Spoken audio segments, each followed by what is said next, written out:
Hello ladies and gentlemen, and welcome back to another Storm Collectibles unboxing and review. And today we have the Ultimate Mortal Kombat 3 Scorpion. I would say Mortal Kombat 3 Scorpion, but he wasn't in Mortal Kombat 3, he was added in Ultimate Mortal Kombat 3. And this is the new updated look for him. So let us just quickly get right into it. So here is the side of the box, which is very nice. The other side, it's the face, as per usual. And let us take a look at the blurb at the back.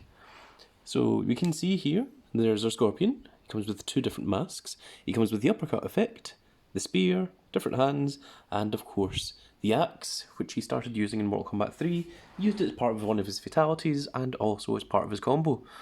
So, into the blurb. Get over here! That's my best impression of that you'll ever see. Scorpion Hanzo Hisashi was once a member of the Japanese Shirai Ryu ninja clan. Given the name Scorpion for his deadly fighting skills, his life was blessed with glorious combat in the name of the Grand Master. His signature move is his spear and hellfire. When his mask is removed, his head is a flaming skull. Scorpion is a fan favourite, appearing regularly since Mortal Kombat Classic. In fact, he's been in every single game apart from Mortal Kombat 3. The only character who has been in every single Mortal Kombat game is Sub-Zero. There's a strange trivia fact for you. And this is brand new, so we do get to unleash Scorpion Hanzo Hisashi into the world. So let us clip this open. And let us see what exactly comes in the box. Once again, we're getting stuck on the top here. Give me just a second, because I don't want to go damaging the box. Of course, you should never damage your boxes. You always want to keep them for prosperity. They might be worth something in the future. Oh my goodness. I do hate when this little bit happens. There we go. So to show everyone, there's these little clips here with the little slices at the end, and they will on occasion get caught, and you have to kind of pull them up.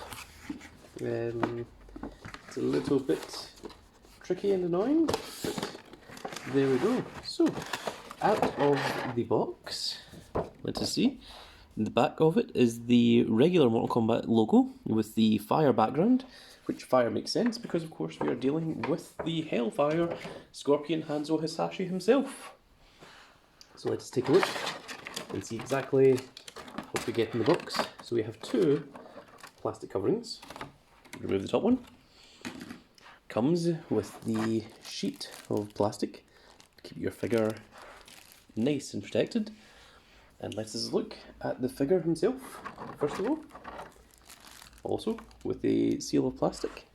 And this is our brand new Mortal Kombat 3 Scorpion. We'll just remove this bit of plastic here, and we'll remove the accessories for just a moment. You stand there.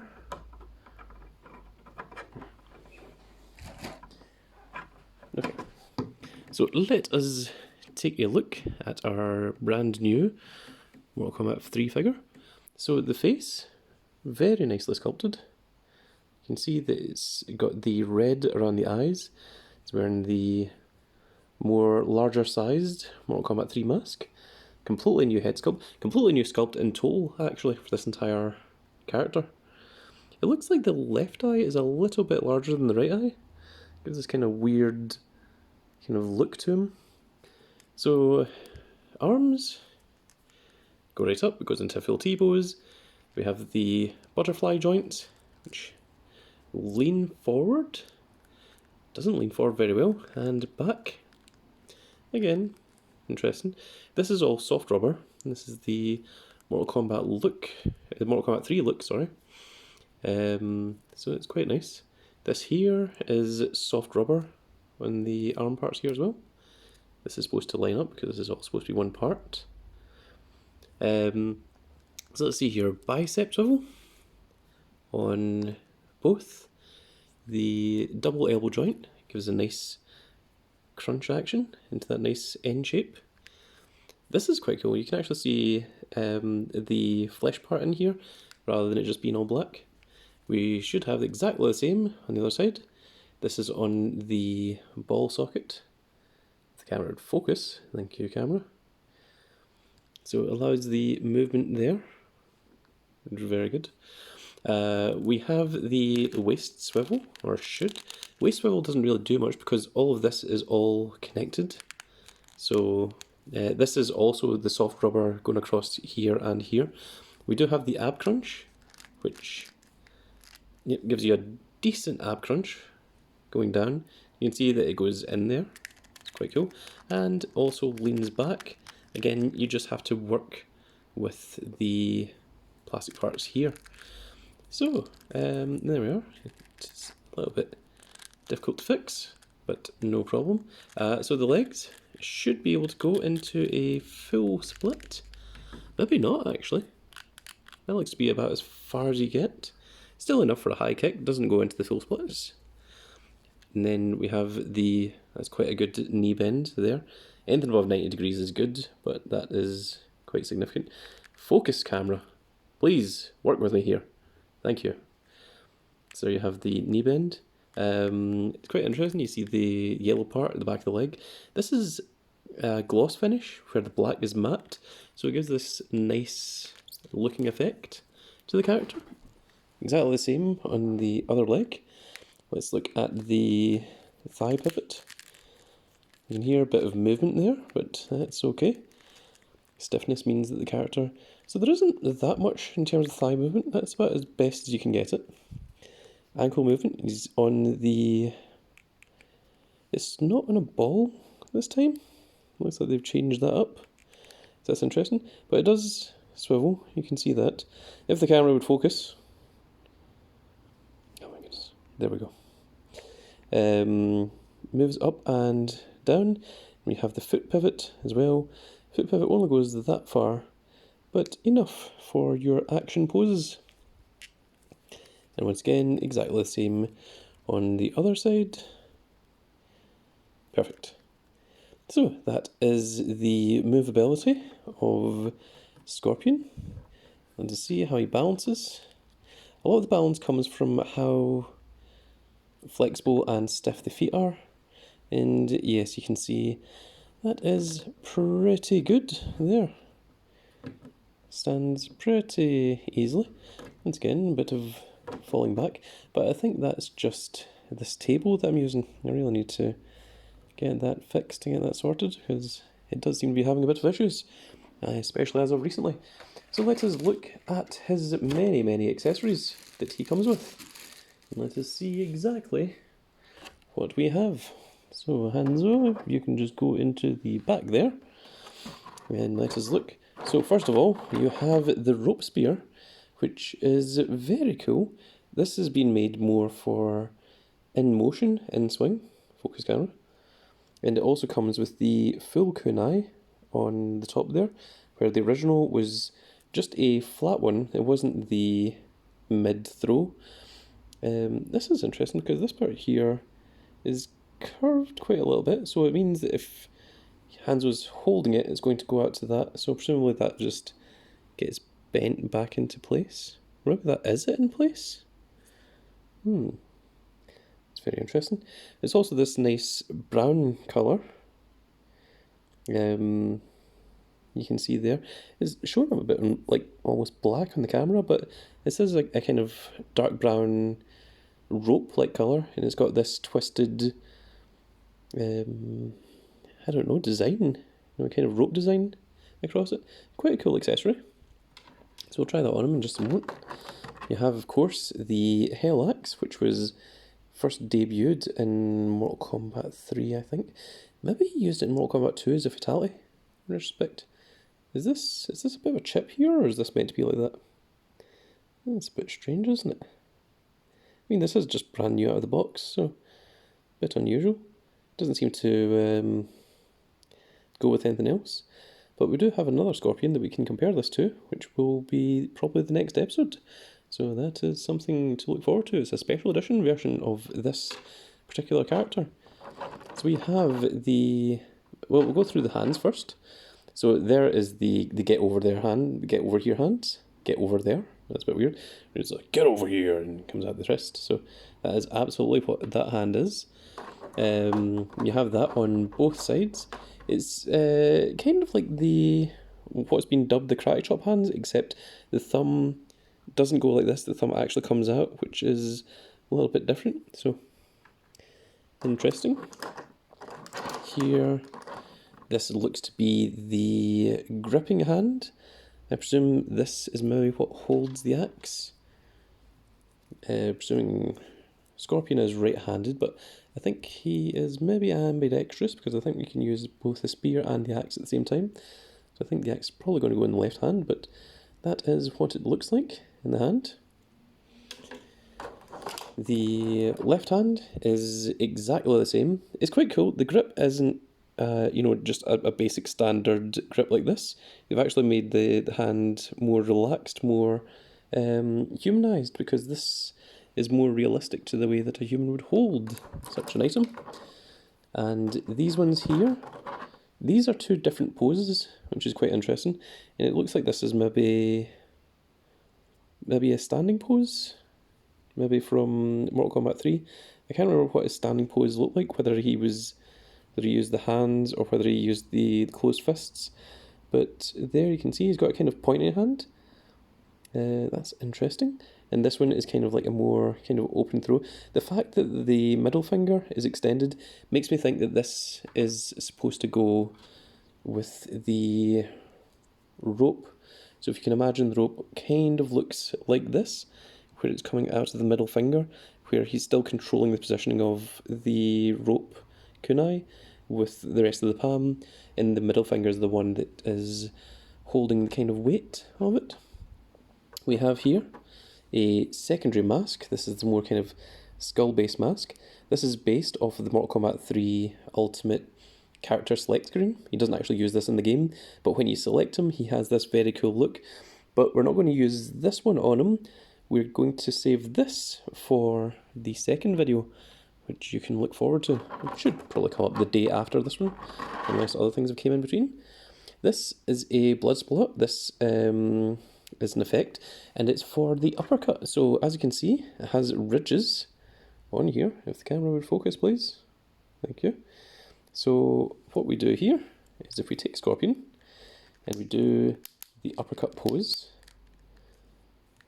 get into the pose for the uppercut. Just notice when moving the shoulders there's a bit of fight with it there. But this should just clip in. Have I got that the wrong way around? Maybe it's this side? Yes, that's it. That's the one. And it gives you this very cool blood uppercut effect damage. So if we position Scorpion for doing the big uppercut swing, maybe just put the foot out a little bit like that. Then there you go. That is what the uppercut would look like. In fact, actually, maybe if we curve the arm a little bit, bring it up a little bit, move a bit down like this, then there we go. That should look a little bit nicer in terms of photography. Let me just bring in another character here. The first one that I was able to grab was the Hulkster, Hulk Hogan. So if we put him into the being uppercutted positioning, then there you get a rough idea of... and the blood effect has fallen off. But for a brief second there, you did get to see what it would look like. And that's good enough. I'm sure someone can just take a screen grab of that if you really wanted to. Once again, I'm going to blame that more on the table not being entirely straight, rather than the character not having good balance. In fact, let's do a quick balance test with Scorpion. That's a good idea. So, balance test for your figures, in case you didn't know, just get them into a pose and just show them off in kind of actiony kind of style, generally up on one foot. So if we bring the ab crunch in, we bring the foot up like this, we bring the body in, and we do something like that. Are you able to stand?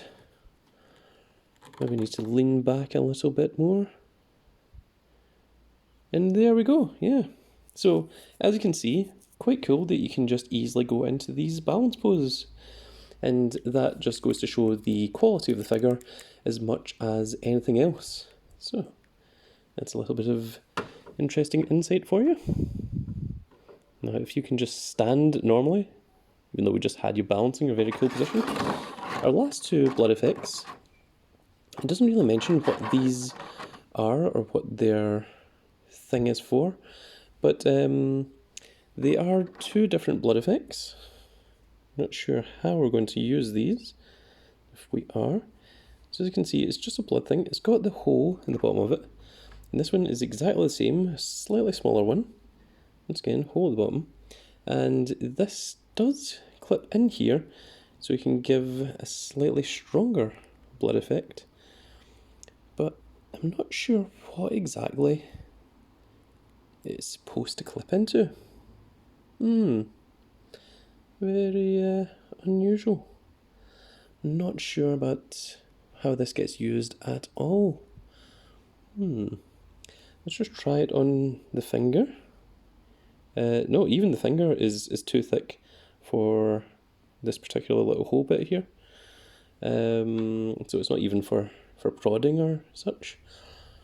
Don't know what this is used for. If anyone does know what this blood effect is used for, please do let me know in the comments below, because I'm very curious. Not unless it's part of this. Does that? Nope. Well, that didn't. What if I do it that way? Well, it stayed on there for just a second.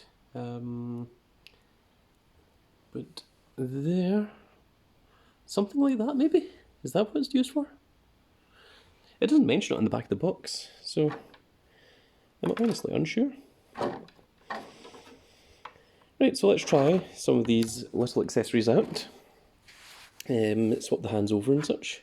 So obviously Hanzo is right-handed, so we shall take off this hand here, just pops off, nice and simple, and we'll put on this hand. We'll try that, but we're going to put the kunai on first. So let's wrap the kunai around here.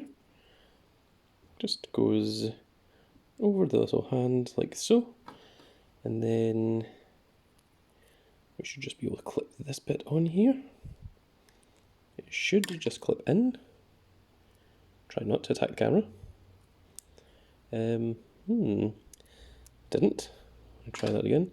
We'll just try putting the hand on first, because sometimes it's just the first time that's a little bit tricky. Okay, so there we go. There, the hand is now active, so just take that back off.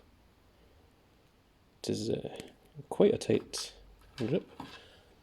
So if we put you on like so, and then we attach you like so here, without getting in the way of the wrist, then we just line the kunai up a little bit.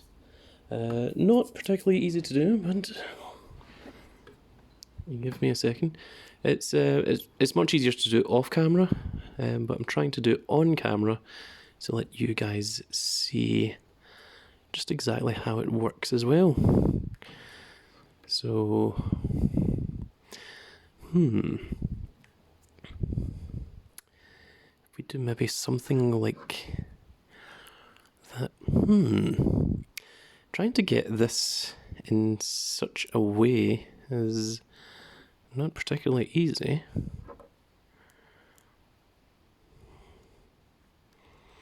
No, it looks like the rope isn't going to exactly go the way that I want it to, but there you have a rough idea, very rough idea, of how the kunai effect works. I feel like I could do that better. I feel like that doesn't look exactly the way I want it to. What I'd really like is for the rope to actually come out through this middle finger, I mean, I can lean it in like so you can see, but it's not exactly going to sit that way. Maybe if I do something like that.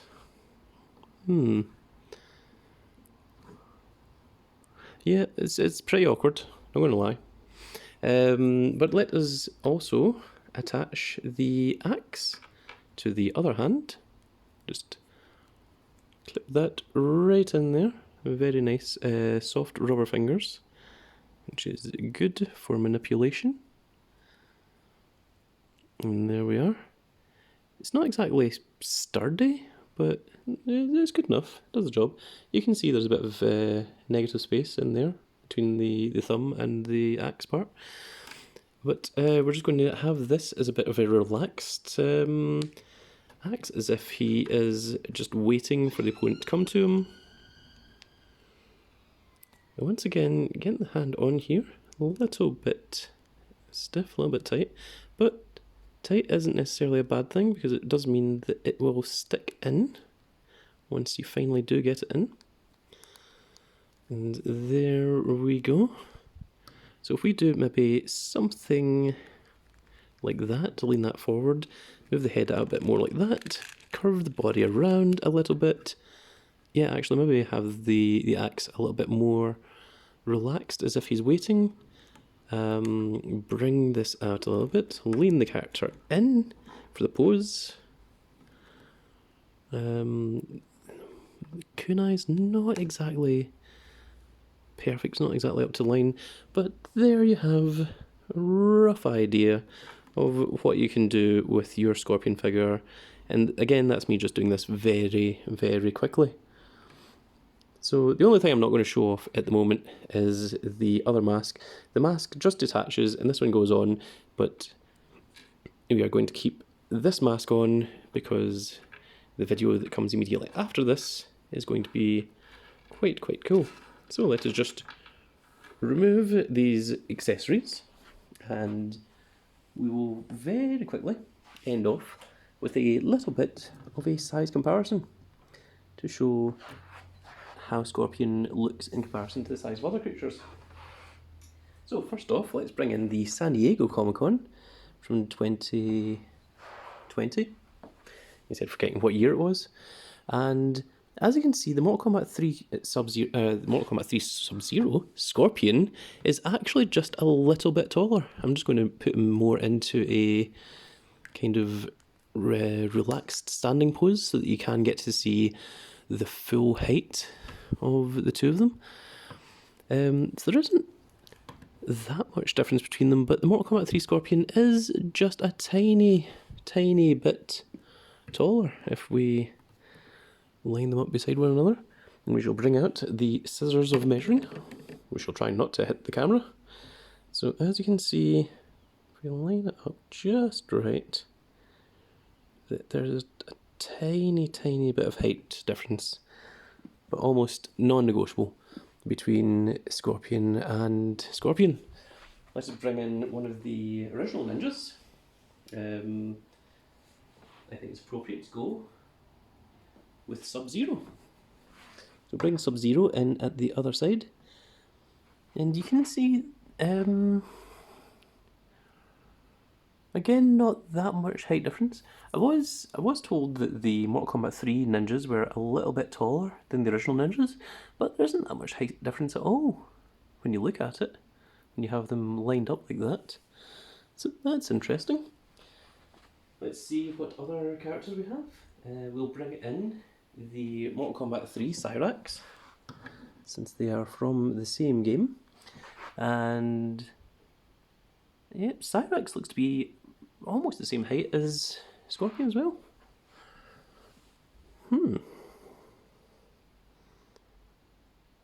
Cyrax is maybe just a little bit taller, just barely, but not by much. Interesting. Also, here is the original Kunai that you can see that came with the Mortal Kombat 1 Scorpion. As you can see, it's just a plain black Kunai. It does have the blood on the end of it, blood effect, but it's just the knife with the black rope. And it's all straight, rather than the mid-throw one that comes with this Scorpion. Let's take a look at the McFarlane range. So we'll bring in Katana. And Katana is a little bit taller than Scorpion, but not so out of place that it would be incredibly noticeable to anyone just passing by. We'll bring in the Hulkster, who is also Strong Collectibles, from the wrestling range. So as you can see, Hulk Hogan, pretty good size comparison with Scorpion. Yep, that looks alright.